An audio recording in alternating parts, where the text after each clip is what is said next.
IP addressing. In this nugget, we'll be talking about IP addressing, and we'll start off with just assigning addresses. How in the world do you do that? And of course, that's probably a little bit of a basic idea that you're already somewhat familiar with, but we'll quickly review that, as well as IP4 addressing and what addresses really consists of, and then the bits that are there and so forth.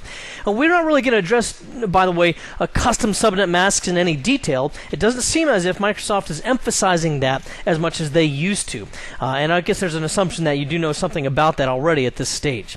Also, we'll take a look at IP version 4 usage, and in particular private IP addresses and what ranges are available for that. And then we'll take a look at IP version 6 addressing, what IT bits look like, and it's going to use hexadecimal numbers. We'll take a look at how to interpret what you see there when you're looking at IP addresses there. And then we'll take a look at IP version 6 types of addresses as well. There's a number of different types there that have different purposes, link local and global and several other types, anycast, some things like that.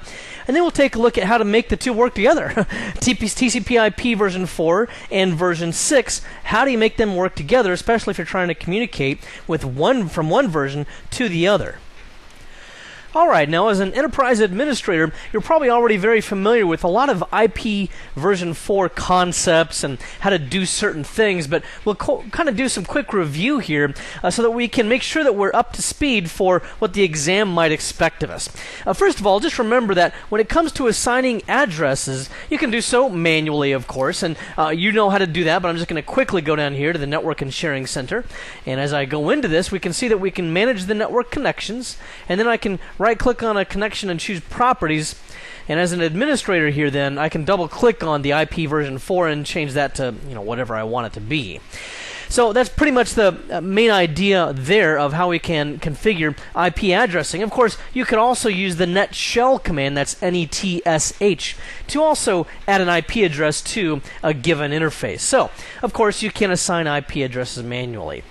You and I both know, however, that that's extremely cumbersome if you have any number of computers on the network, any number of hosts. If you're just in a small lab where you have a handful of computers that you want to have with static addresses that you want to, always know what the addresses are and you don't want them to ever change, sure, you could do that easily. Also, you'll want to manually configure addresses for any servers, because you generally do not want servers to change their IP address. You don't want the Exchange server to suddenly be at a different IP address because it got a different address from a DHCP server, and then for any clients that had been pointing to it by IP address to get lost and not be able to find that server.